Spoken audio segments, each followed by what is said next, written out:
लाहौर क्यों जाना है? कराची के डॉक्टर्स मर गए क्या? तुम्हें पता, गुर्दे का दर्द मुझसे सहा नहीं जाता। अगर तूने मेरी बीसी के पैसे नहीं दिए ना तो मैं तेरी जान ले लूंगी, समझी? ये चंडालन, अरे अपने साथ साथ इसकी जोरू आफिया का भी जेवर चुरा के ले आई। झूठ, एकदम झूठ। नालत तेरे मुंह पे, जोरू के गुलाम। वैसे नहीं मानेंगे। ये सीधा सीधा कत्ल है और कत्ल किसी और ने नहीं, उसके अपने ससुरालियों ने किया है मैडम। इस वारदात का मास्टरमाइंड कोई और था, जिसने उन्हें ये वारदात करने के लिए उजरत भी दी।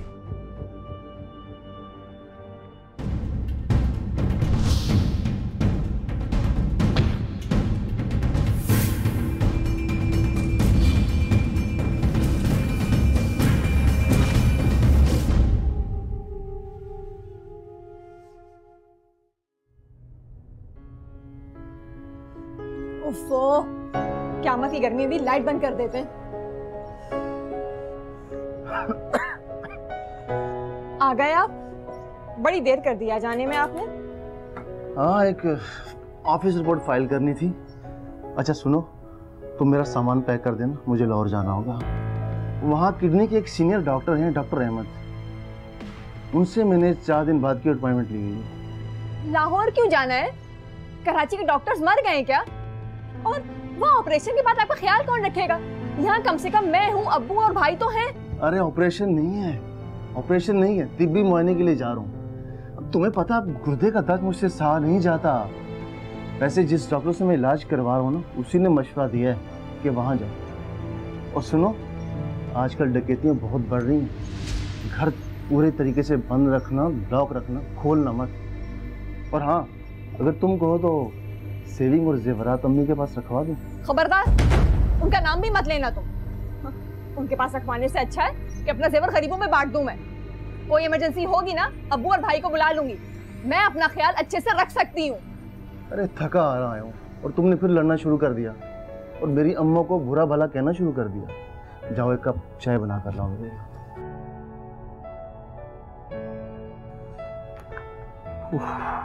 ये दर्द तो बहुत अजाब बन गया यार।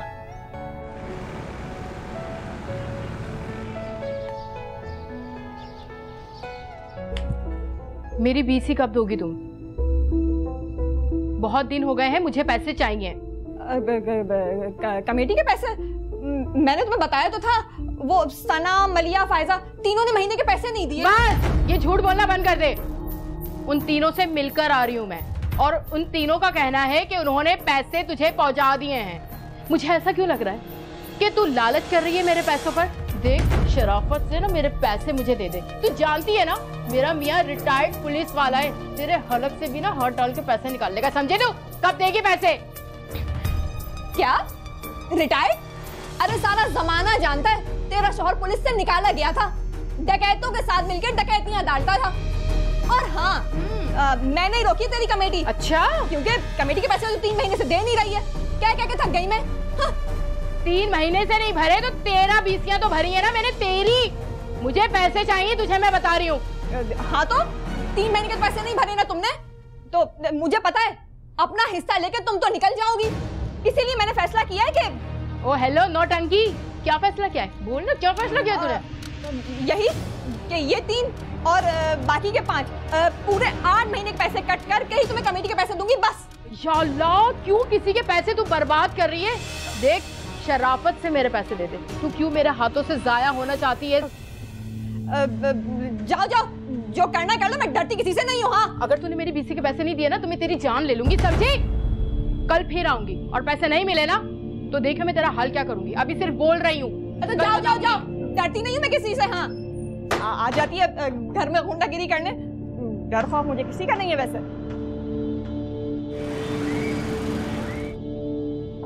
अरे मैं पूछता हूँ, क्या जरूरत है उस औरत के मुंह लगने की? तुम नहीं जानती उसका मियाँ कितना खबीस इंसान है। अरे डकैतों के साथ मिलकर डकैतियां करता है। एक दिन बाद मैं लाहौर जा रहा हूँ, पता नहीं क्या कर बैठे हूँ मेरे आने के बाद। 10 दफा बोला एक कमेटियों का चक्कर छोड़ दो। एक तो मैं वैसे ही परेशान हूँ और ऊपर से तुम चिल्ला रहे हो। ये आखिरी मर्तबा है, बस मैं खुद थक गई हूँ। वैसे तो बड़ा पैसा इन मोहल्ले वालों के पास, कमेटी के पैसे देते वक्त मौत आती है सबको। और हाँ, मैं बता रही हूँ, मैं उसके पुलिस वाले से डरती नहीं हूँ। हाँ, गुंडा लफंगा बदमाश शौहर है उसका।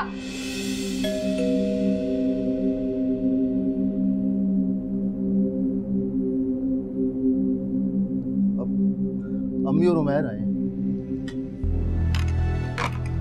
क्या ये लोग इस घर में कैसे दाखिल हुए? हाँ, किस इरादे से आए हैं? फिर से जलाने का इरादा तो नहीं है ना आप लोग का? फिर वही झूठे किस्से, वही मक्कार कहानियां, और हम आग लगाएंगे? अरे तूने तो मेरे पूरे खानदान को आग लगा दी है। अरे अम्मी, खुदा के लिए फलक को कोसना बंद कर दे। तंग आ गई लड़ाई झगड़ों से मैं, इसी वजह से मैं अलग हुआ था। अलग होके मुझ पे एहसान किए, और मैं यहाँ तुझसे कुछ मांगने नहीं आई हूँ, अपना हक लेने आई हूँ। और ये चंडालन, अरे अपने साथ साथ इसकी जोरू आफिया का भी जेवर चुरा के ले आई। झूठ, एकदम झूठ। फिर से इल्जाम लगाने लग गई है मेरे ऊपर। इल्जाम नहीं है भाभी, सच है ये। भाई आप तो जानते हैं ना कि अम्मी ने दोनों बहुओं का जेवर एक साथ रखा था, और जब ये घर छोड़ के आ रही थी ना, ये आपकी बीवी जेवर चुरा के अपने साथ लेके आ गई है यहाँ पे। भाई इनको बस इज्जत से मेरा जेवर दे दें, मैं यहाँ से चला जाऊंगा। बंद करो अपनी बकवास, मैं थक गई हूँ इसकी बकवास सुन सुनकर। मैंने आपसे कहा था ना, अलग हो के भी ये लोग हमारी जिंदगी को अजाब बना देंगे। देखा, आ गए अजाब करने के लिए। अरे हमें भी शौक नहीं है आप लोगों की शक्लें देखने का, हमारा जेवर दे दें, हम यहाँ से चले जाएंगे। अरे खुदा के लिए इसका पीछा छोड़ दो इसका पीछा। बहुत अजीते से लिए इसने, नहीं चुराया इसने जेवर। आप लोग जाओ अम्मी, और मुझे कल लाहौर जाना है अपने इलाज के लिए, वहां से वापसी पे आके बात करेंगे सब। देख बेटा, तू लाहौर जाए यहाँ रहे, मुझे जेवर दे दे, मैं यहाँ से चली जाऊंगी। अम्मी मैंने कहा था ना, अरे इनसे बात करना बेकार है, जन मुरीद है ये, जन मुरीद। अरे हम तो इनके कुछ लगता ही नहीं है। भाई एक बात कान खोल के सुन लें आप लोग, जेवर तो मैं यहाँ से लेके ही जाऊंगा, और वो भी सूद समेत, याद रखिएगा आप लोग। ना लग तेरे मुंह पे, जोरू के गुलाम करता रहे इसकी गुलामी। चलो अम्मा।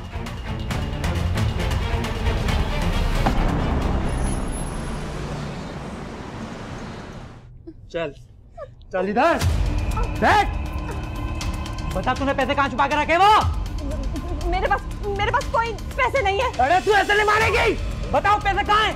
मेरे पास सिर्फ 2 कंगन थे जो तुम लोग ने उतरवा लिए। पैसे मेरे पास नहीं है। तुझे पैसों का सोने का नहीं पता कहाँ है? झूठ बोल रही हमसे। अच्छा बताती हूँ। वो कमरे में पुरानी टोरी रखी है, उसके अंदर VCR है, उसी में सारा माल रखा हुआ है। देख कर आ, जल्दी जा।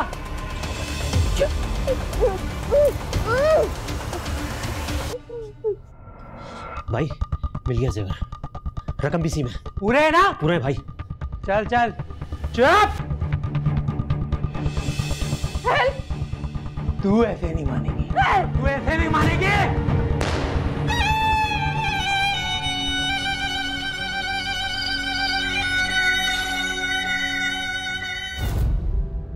ताज़ीरात पाकिस्तान की दफ़ा 364 के तहत अगर कोई शख्स किसी ऐसे फ़र्द को अगवा करता है जिसे कत्ल करना मकसूद हो, या उसे अगवा करके ऐसे हालात में रखा जाए जहां अगवा होने वाले फ़र्द की जान को शदीद ख़तरा हो, तो इस शख्स को जुर्माने के साथ साथ 10 साल तक कैद बामुशक्कत की सज़ा हो सकती है।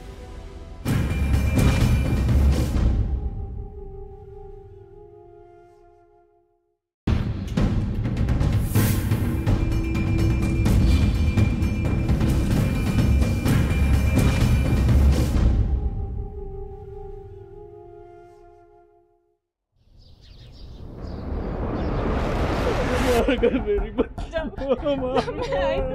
दरवाजा खुला हुआ था, मेरी बच्ची को, और जब मैं अंदर दाखिल हुई तो मैंने देखा फलक बाजी। मुलाजमा ने बताया कि मकतूला का शोर लाहौर गया हुआ है। जी, राहिल साहब कुछ अर्से से बीमार थे, इलाज के लिए गए हुए हैं। मैंने फ़ोन कर दिया है। हम लोग तो खुद दुबई से कल ही लौटे हैं। मैं तो खुद अपनी बहन को लेने आने वाला था, मगर किस्मत को शायद और ही मंजूर था। ये सब कैसे हुआ इंस्पेक्टर साहब? मुझे तो ये लगता है कि डकैती के दौरान वो मार के चलेंगे इनको, और ये इस इलाके में तीसरी डकैती है, और तीनों डकैतियों में एक ही गिरोह शामिल है।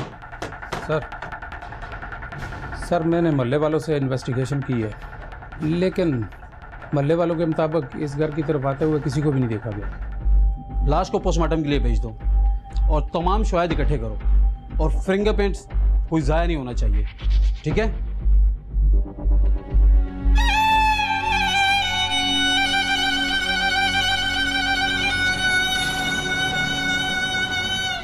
मैडम ये डकैती नहीं है, अरे डाकुओं ने तो सारा माल लूट लिया था, सब कुछ ले गए थे, फिर उन्होंने मेरी बेटी को कत्ल क्यों किया? ये सीधा सीधा कत्ल है, और कत्ल किसी और ने नहीं, उसके अपने ससुरालियों ने किया है मैडम। देखिए ज़मीर साहब, मुझे अंदाज़ा है आप जिस दुख और परेशानी से गुजर रहे हैं, लेकिन आप इतने वसूख से कैसे कह सकते हैं कि आपकी बेटी को कत्ल उसके ससुराल वालों ने किया है? मैडम वो पहले भी ये कोशिश कर चुके हैं। अरे मेरी बेटी को जलाने की कोशिश की थी उन्होंने, ये तो उसकी किस्मत अच्छी थी कि वो बच गई, और फिर राहिल ने फलक को अलग मकान लेकर दे दिया, लेकिन ये जालिम वहां भी पहुंच गए मैडम। लेकिन शायद मैडम ये रशीदा ने किया हो। रशीदा कौन? वो उसी मोहल्ले में रहती है, उसका शोहर पहले पुलिस में था और वो डकैतों से मिला हुआ था, तो पुलिस से भी निकाल दिया गया। उसने कमेटी डाली थी और फलक से बड़ा शदीद झगड़ा हुआ था उसका, उसे कत्ल की धमकी भी दी थी फलक को। लेकिन आपने ये बात पुलिस को क्यों नहीं बताई? मैं गया था पुलिस के पास मैडम, लेकिन पुलिस कहती है कि इस किस्म की डकैतियां तो होती रहती हैं, और आपके इलाके में 2-3 डकैतियां हुई हैं, वो एक जैसे ही है। अब मैंने उनसे कहा भी कि मगर उसमें कोई कत्ल तो नहीं हुआ ना, लेकिन वो उसको मानने पे तैयार ही नहीं है। बस मैडम, मैं आपके पास बड़ी उम्मीदें लेकर आया हूँ। लेकिन आपके दामाद ने तो किसी पर भी शक का इजहार नहीं किया। मैडम वो बीमार रहता है, वो बेचारा खासा मुंतशिर है, उसकी वजह से वो कुछ समझ ही नहीं सका, लेकिन मैं सब समझता हूँ, और मैं बड़ी उम्मीदें लेकर आया हूँ मैडम आपके पास। आप ही मुझे इंसाफ दिलवाएंगे। पुलिस ने तो इस केस को एक क्लास कर दिया है। अरे उन्होंने तो फाइल ही बंद कर दी है मैडम।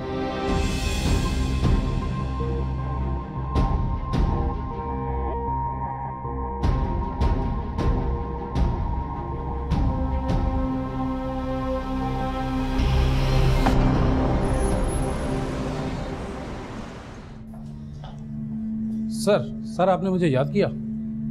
फलक डकैती केस की फाइल लेकर आओ। फलक डकैती केस? वो फाइल तो हम एक क्लास कर चुके हैं सर। आमना कबीर ने केस दोबारा खोलने की दरख्वास्त दायर की है, और मकतूला के बाप ने उनके ससुरालियों पे और मोहल्ले की कोई औरत है उस पर शक जाहिर किया है। बेहतर है सर, मैं फाइल लेकर।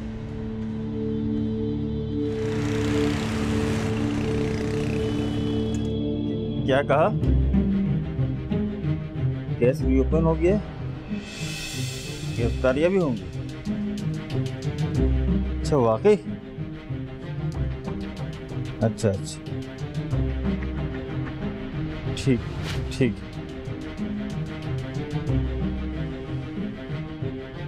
अल्लाह खैर करे, ये अचानक तुम्हारे चेहरे का रंग क्यों उड़ गया? क्या हुआ? सुनोगी तो तुम्हारा जरा भी मल्टी कलर हो जाएगा। क्या हुआ? क्या है वो तो बताओ। हमीद कांस्टेबल का फोन था, बता रहा है फलक डकैती केस रीओपन हो गया है। उसके बाप ने हम दोनों पर शक जाहिर किया है। क्या जरूरत थी उसे झगड़ा करने की? मुझे क्या पता था कि वो छुपकली पूरे जहान में ढंढोरा पीट देगी। फवाद, अब क्या होगा? मुझे तो बहुत डर लग रहा है। चलो तो एक काम करो ना, ये हम कराची से भाग जाते हैं, कुछ दिनों के लिए गायब हो जाते हैं। इससे कुछ नहीं होगा, हम पर शक और पक्का हो जाएगा। रुक जाओ, मैं करता हूँ कुछ। हाँ, बड़े आए कुछ करने वाले। अगर कुछ किया होता ना तो यूँ पुलिस से लात मार के ना निकाले जाते। और बातें देखो कैसी बड़ी बड़ी कर रहे हो। मैंने सुना है कि जेल में हब्स होता है और बहुत गर्मी भी होती है। नहीं, अब देखो एक बात याद रखना फवाद, अगर मैं फंसी ना तो मैं तुमको भी फंसाऊंगी, हम दोनों साथ ही फंसेंगे फिर।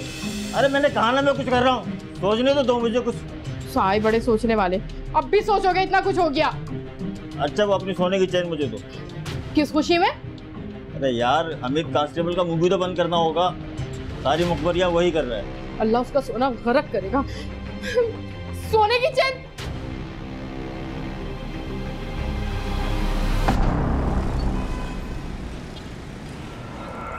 जलाने की कोशिश? उस चुड़ैल को हम जलाएंगे? अरे उस मनहूस ने तो मेरे पूरे घर को जला दिया, मेरे घर को जहन्नुम बना दिया था। मनहूस थी एक नंबर की मनहूस, उसकी मनहूसियत तो आज भी मौजूद है, जिसकी वजह से आज भी बेकसूर होते हुए भी हम थाने में खड़े हुए। आपके लहजे से तो लगता है कि आप शदीद उससे नफरत करती थी। कि ये नफरत गोली बन के उसके सर से तो नहीं उतर गई? नहीं इंस्पेक्टर साहब, अम्मी का जज्बाती होना बेसबब नहीं। उनसे उनका बेटा छीना गया था। और फलक भाभी के मरने के बाद हम दोनों ने तो यही फैसला किया था कि हम लोग खामोशी इख्तियार करेंगे, लेकिन जब अब इल्ज़ाम हम लोगों पर लगाया जा रहा है तो हम लोग भी हकीकत सामने लेकर आएंगे। हकीकत? कैसी हकीकत?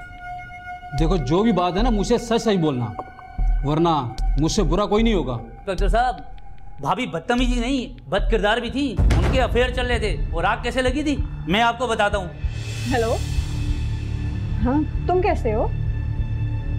अरे यार, बस घर की चिक चिक चिक चिक, टाइम ही नहीं मिलता। जैसे ही टाइम मिलेगा मैं आ जाऊंगी। ये बावर्ची खाने में काम के बजाय किससे इश्क लड़ा रही है? इश्क? कोई इश्क नहीं, मैं तो राहिल से बात कर रही थी। झूठ बोलती है, राहिल से बात कर रही थी। दिखा फोन मुझे। खबरदार, जो मेरे फोन पे हाथ लगाया। अरे मुझसे जबान लड़ाती है।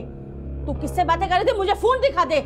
शुक्र करें सिर्फ जबान से बात करती हूँ, जिस दिन हाथ चलने लगे ना उस दिन जिंदा भी नहीं बचेंगी आप। अरे कमबख्त, कैसे मुझसे बातें कर रही है? क्या हुआ?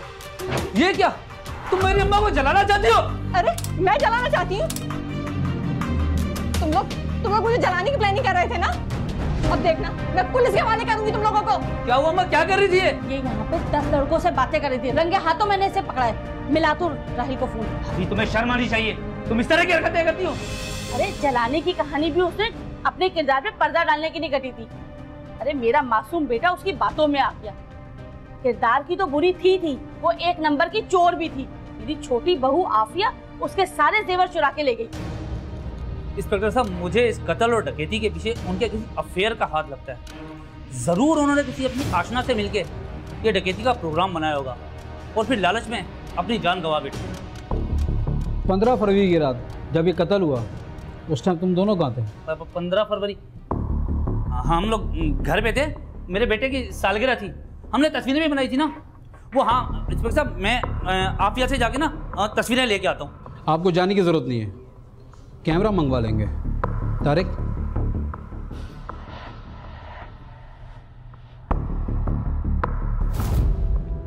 ताज़ीरात पाकिस्तान की दफ़ा 301 के तहत अगर कोई शख्स ये जानते बूझते भी कि उसके इस अमल से किसी की मौत भी वाक़ई हो सकती है, लेकिन उस शख्स के अमल से उसके हदफ के बजाय किसी दूसरे फ़र्द की मौत वाक़ई हो जाती है, तो इस सूरत में भी उसे कत्ल अम्द का मुजरिम करार दिया जाएगा और दफ़ा 302 के तहत उसे सज़ाए मौत या उम्र कैद की सज़ा मिलेगी।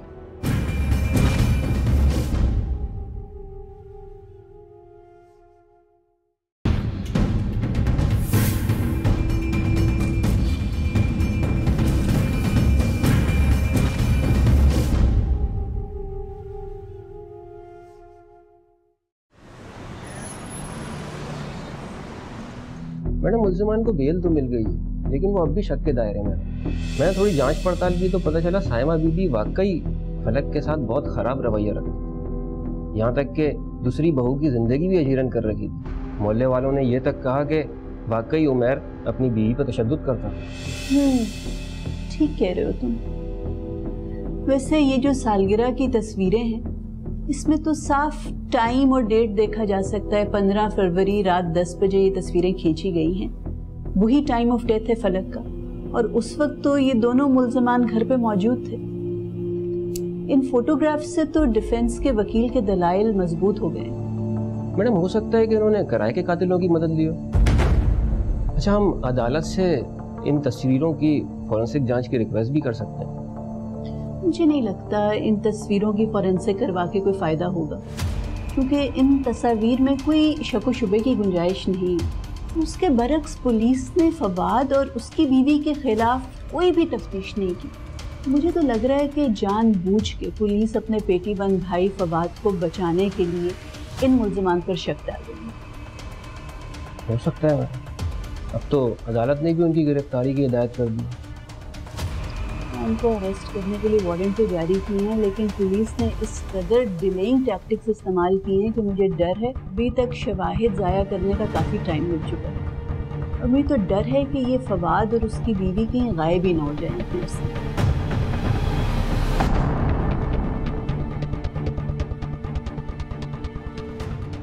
इंस्पेक्टर साहब, आप हमें यहाँ पर क्यों लेकर आए हैं? बताएं ना इनको, हमने कुछ नहीं किया। मुद्दई ने आप पे शक जाहिर किया है। कत्ल की धमकी तुमने दी थी ना मकतूला को? हाँ दी थी धमकी, लेकिन इसका ये मतलब नहीं कि कत्ल भी हम ही ने किया है। और भाई मैं भी पुलिस वाला रहा हूँ, मुझे कानून का पता है। बगैर सबूतों के दुनिया की कोई अदालत हमें सजा नहीं दे सकती। मुझे कानून सिखाने की कोशिश मत कर, समझा? कानून पढ़ा नहीं रहा, बता रहा हूँ, समझा रहा हूँ। चाहे वारदात से ना तो हमारे फिंगरप्रिंट्स मिले हैं और ना ही तुमने हमारे पास से माले मसरूका बरामद किया है। तुम चाहो तो हमारे मोबाइल फ़ोन की लोकेशन चेक कर लो। 15 फरवरी की रात को हम उस बंगले की तरफ गए ही नहीं। आमना कबीर ने ठीक ही कहा था कि एक प्लान मर्डर है और इसके पीछे शातिर जहन काम कर रहा है।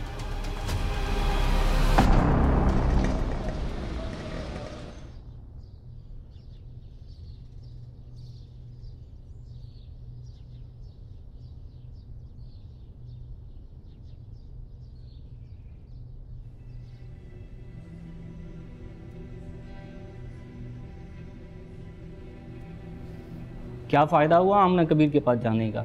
उमेर और उसकी वालदा तो आज़ाद घूम रहे, बेल मिल गई है। देखो, अदालत ने अगर उनको रिहा किया है तो जाहिर वो बेकसूर है ना।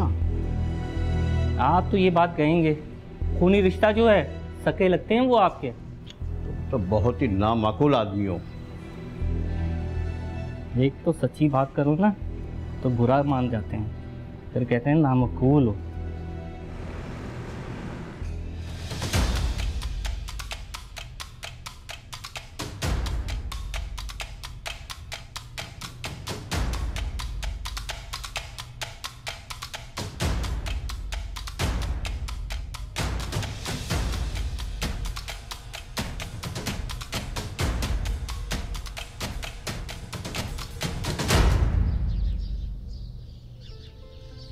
ऐसी बात नहीं है।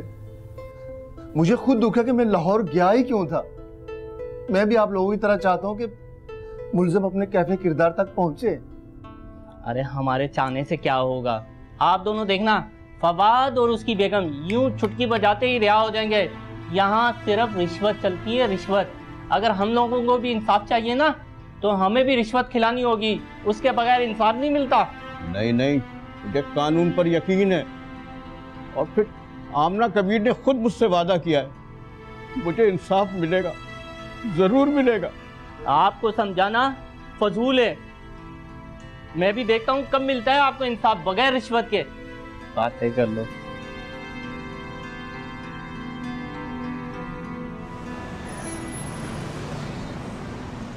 मकतूला राहीला के फोन रिकॉर्ड से कोई नई बात पता चली?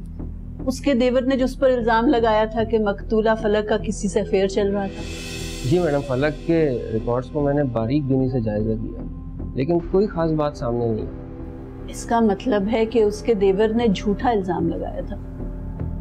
अच्छा, वैसे जो राहील की एलिबाई थी कि वारदात के रोज वो तो लाहौर ट्रैवल करके गया था, पुलिस ने इस बात की तस्दीक की थी कि वो वाकई में लाहौर गया था और वहाँ क़याम भी किया था? जी हाँ मैडम, राहील ने जिस फ्लाइट का टिकट बुक करवाया था उसी से ट्रैवल भी किया था और पुलिस ने उसके वहाँ क़याम की और वापसी की भी तस्दीक की। वैसे मैडम, आपको किसी बात से शक हो रहा है राहील पे? पता नहीं, मैं राहील के सेलफोन रिकॉर्ड्स देख रही थी तो लाहौर जाने से पहले उसे एक नंबर से एक कॉल आई थी। वो नंबर उसके कॉन्टैक्ट लिस्ट में सेव्ड भी नहीं है और बात भी सिर्फ 10 सेकंड के लिए हुई है, और ना इससे पहले कभी उस नंबर से उसे कॉल आई है और ना बाद में। 10 सेकंड की कॉल?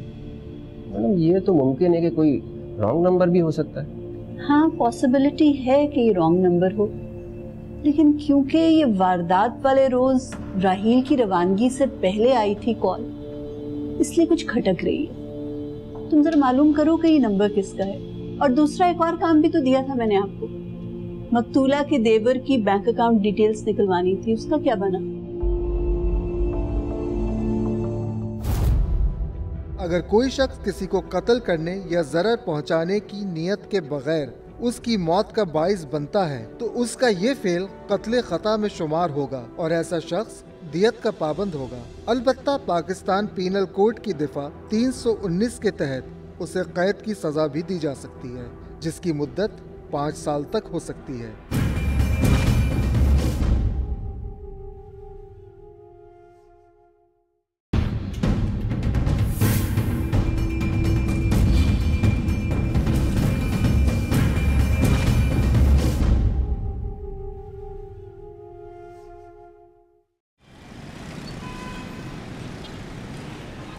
बोल, चोरी का सामान तूने कहाँ छुपा के रखा है? बता, तुम्हारा दूसरा साथी कहाँ है? बता, नहीं तो तुझे उल्टा लटका दूंगा मैं। बोल बोल। सब बताता हूँ, सब बताता हूँ। बता ना, वो जल्दी बता। हाँ, वो अपने चोरी का सारा माल है ना।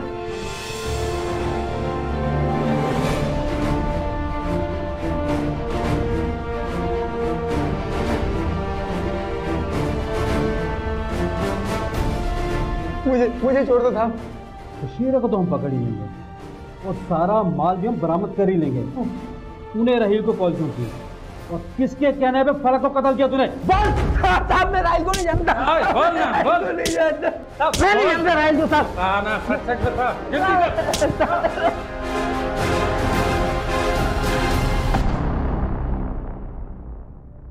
योर ऑनर, 15 फरवरी को होने वाली वारदात जिसे डकैती का रंग दिया गया था, दरअसल फलक को कत्ल करने की नीयत से की गई थी।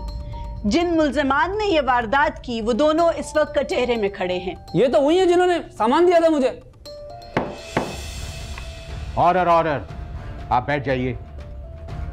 योर ऑनर, दोनों मुल्जिमान ने पुलिस के सामने अपने जुर्म का एतराफ भी कर लिया है। इसके अलावा दोनों ने इस बात का भी एतराफ किया है कि इस वारदात का मास्टरमाइंड कोई और था, जिसने उन्हें ये वारदात करने के लिए उजरत भी थी। योर ऑनर, इस वारदात का मंसूबा मकतूला के शौहर राहील ने बनाया था। पुलिस ने राहील को भी गिरफ्तार कर लिया है। सर, मैं राहील को अदालत में पेश करने की इजाजत चाहती हूँ। इजाजत है। तुम्हारा नाम क्या है? मेरा नाम राहील है। बताओ, तुमने क्यों मुल्जिमान को उजरत देके अपनी बीवी को कत्ल करवाया? जज साहब, इस कत्ल की वारदात से मेरा कोई वास्ता नहीं है। मैं इन डकैतों को नहीं जानता और पुलिस जबरदस्ती मुझे कह रही है कि मैं बयान दूं कि मैं जानता हूं इनको। मिस आमना, ये तो अपने जुर्म से इनकारी है। अगर आपके पास कुछ सॉलिड एविडेंस, कुछ सब्सटेंशियल एविडेंस है तो वो पेश कीजिए। जी सर। मुल्जिम राहील अदालत के सामने झूठ बोल रहा है सर। इसका मुल्जिमान से ताल्लुक था और इस बात का सबूत इसके सेलफोन रिकॉर्ड से मिलता है। वारदात के रोज इसकी लाहौर रवानगी से पहले इसके सेलफोन रिकॉर्ड से पता चलता है कि इसने 10 सेकंड तक मुल्जिमान से बात की। योर ऑनर, अगर ये मुल्जिमान को नहीं जानता था तो ये फिर इनसे राब्ते में क्यों था? और दूसरा सबूत ये योर ऑनर कि इसने जो अपनी एलिबाई बनाई थी कि वारदात के रोज ये शहर से बाहर किसी डॉक्टर को कंसल्ट करने गया था, उस बयान की भी तस्दीक नहीं हो सकी, क्योंकि पुलिस के सामने इसने इनिशियल इन्वेस्टिगेशन में किडनी के जिस कंसल्टेंट का जिक्र किया था, जब हमने उनसे राब्ता किया तो ये उनका पेशेंट नहीं है और ना ही लाहौर जाकर ये उस डॉक्टर से मिला या उस हॉस्पिटल तक गया। योर ऑनर, इसने पुलिस को झूठा बयान दिया था। ये सिर्फ वारदात के रोज अपनी एलिबाई बनाने के लिए शहर से बाहर गया था। जज साहब, मेरे साथ इतना बड़ा सानिया हो गया। मैं तो अपनी बीवी की मौत की खबर सुनकर वापस आ गया था, तो मैं डॉक्टर से कैसे मिलता? मुझे टाइम ही नहीं मिला। चलिए राहील साहब, अगर आपको लाहौर जाकर किडनी स्पेशलिस्ट से मिलने का मौका नहीं मिला तो यहाँ पर तो कोई डॉक्टर होगा ना जिससे आप कंसल्ट कर रहे थे। कोई हॉस्पिटल होगा जहां से आपने अपने किडनी के टेस्ट करवाए होंगे, वही अदालत के सामने रखते हैं ताकि इस बात की तस्दीक हो जाए कि आप वाकई में किडनी के पेशेंट हैं। जज साहब, मेरी तबीयत खराब हो रही है, मुझे मेडिकल असिस्टेंस की जरूरत है। तबीयत तो आपकी अभी मजीद खराब होने वाली है। योर ऑनर, मुल्जिम के सेलफोन रिकॉर्ड से ना सिर्फ इस बात की तस्दीक होती है कि ये मुल्जिमान के साथ राब्ते में था, बल्कि एक और इंसान के साथ भी राब्ते में होने की तस्दीक होती है और इस राब्ते की वजह इस कत्ल का मुहर्रिक भी है। योर ऑनर, मुल्जिम के सेलफोन रिकॉर्ड से पता चलता है कि एक नंबर के साथ ये बहुत अरसे से मुसलसल राब्ते में था। जब उस नंबर की जांच की गई तो पता चला कि वो सिम भी इन्हीं के नाम पर रजिस्टर्ड है, लेकिन किसी और के जेरे इस्तेमाल है। योर ऑनर, रक्षंदा नामी एक लड़की जिसके साथ मुल्जिम का ताल्लुक था। अफसोस की बात तो यह है कि मकतूला फलक की किरदार कशी की गई, उस पर अफेयर चलाने का इल्जाम लगाया गया और मुल्जिम राहील ने एक दफा भी अपनी बीवी को डिफेंड करने की कोशिश नहीं की। एक दफा भी नहीं कहा कि मेरी बीवी बावफा और बाकिरदार थी। योर ऑनर, हकीकत तो यह है कि मुल्जिम राहील रक्षंदा से शादी करना चाहता था और अपनी बीवी से जान छुड़ाना चाहता था। इस डकैती और कत्ल की वारदात की प्लानिंग इसी ने की है। और तो और योर ऑनर, जब पुलिस ने रक्षंदा से पूछताछ की तो रक्षंदा ने वो जेवरात भी पुलिस के हवाले कर दिए जो उस वारदात में चोरी हुए थे। योर ऑनर, रक्षंदा ने बताया कि ये जेवरात राहील ने लाकर उसे दिए थे। मुलजिम राहील, तमाम नाकाबिले तरदीद सबूत तुम्हारे खिलाफ है। बताओ तुम अपनी सफाई में क्या कहना चाहते हो? ठीक है साहब, ये बात दुरुस्त है कि रक्षंदा को मैंने जेवरात दी है, मगर उसकी वजह से इसको मैंने कत्ल नहीं करवाया, बल्कि फलक की बदजुबानी और उसकी हठधर्मी की वजह से कत्ल करवाया है मैंने। क्या बात है, हर इतवार को ऑफिस जाने लगे हो? ऐसा भी क्या काम है? बल्कि काम की सूरत शक्ल कैसी है, जरा हम भी तो दिखाओ। वो बताया था ना कि ऑफिस में जरूरी काम है, इसलिए गया। हाँ हाँ, मैंने कब कहा कि तुम्हारा किसी से अफेयर चल रहा है? तुम जैसे से तो कोई अंधी भी अफेयर ना रखे। तुम्हारी तो आंखें थी ना, तुमने क्यों शादी की मुझसे? हाँ, मैं खुद से भी यही सवाल पूछती हूँ कि मैंने तुम जैसे बदशक्ल और अहमद शख्स के साथ शादी कैसे कर ली? मेरे घर के बाहर तो हैंडसम लड़कों की लाइन लगी हुई थी। पता नहीं तुमने ही अब्बा पे क्या पढ़ के फूंक दिया। बहुत बात मत सुन ली तुमने, बहुत सुन ली। अगर मजीद कुछ बोली ना तो दूंगा तुम्हें एक इधर से। मेरे ऊपर हाथ उठाने की कोशिश हरगिज मत करना, समझे तुम? और हाँ, क्या कर लोगे? क्या कर लोगे तुम? तलाक दे दोगे ना? पूरे 10 लाख रुपए हक मेहर था मेरा, याद है ना तुम्हें? मैंने तो अपनी बारात वाले दिन ही ये तय कर लिया था कि तुम जैसे शख्स को अपने जूते की नोक पे रखूंगी मैं तुझे तलाक नहीं दूंगा, मैं दूसरी शादी करूंगा, समझी तुम? तेरी औकात है जो तू जाके दूसरी शादी करेगा? जा कर ले दूसरी शादी, जा। ये घर जानता है ना किसके नाम है? मेरे नाम है ये घर, मेरे नाम, समझा? अरे यही तो गलती मुझसे हुई थी कि मकान तेरे नाम खरीदा था, तेरे नाम से खरीदा था, और अब मजीद तेरी में बकवास नहीं सुनूंगा, समझी तुम? तेरी औकात ये है कि तू सारी उम्र मेरा गुलाम बन के रहेगा, समझ गया ना? अब जा, ऊपर जाके टंकी भर, पानी नहीं आ रहा। जा, मुँह क्या देख रहा है? गुस्से ने मुझे अंधा कर दिया था जज साहब, और मैंने उससे जान छुड़ाने के लिए मंसूबाबंदी करना शुरू कर दी और किराए के कातलों को ढूंढा और अपनी बीमारी का बहाना बनाकर लाहौर चला गया। मैं समझा कि मुझ पर कुछ शक नहीं करेगा, मगर मेरे गुनाह ने आकर मुझे पकड़ लिया, मेरे गुनाह ने आकर। इस इंसान तो मेरी बेटी को मारा, मेरी बेटी को कत्ल किया, मेरी बेटी को कत्ल किया तूने। ऑर्डर, अदालत के तकद्दुस का ख्याल रखें। बैठ जाइए आप।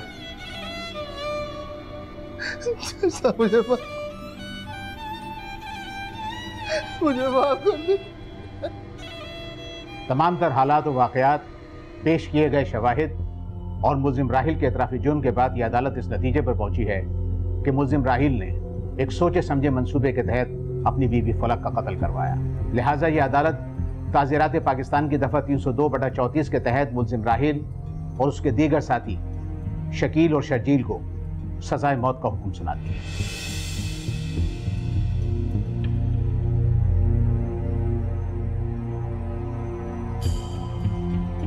अदालत बर्खास्त की जाती है।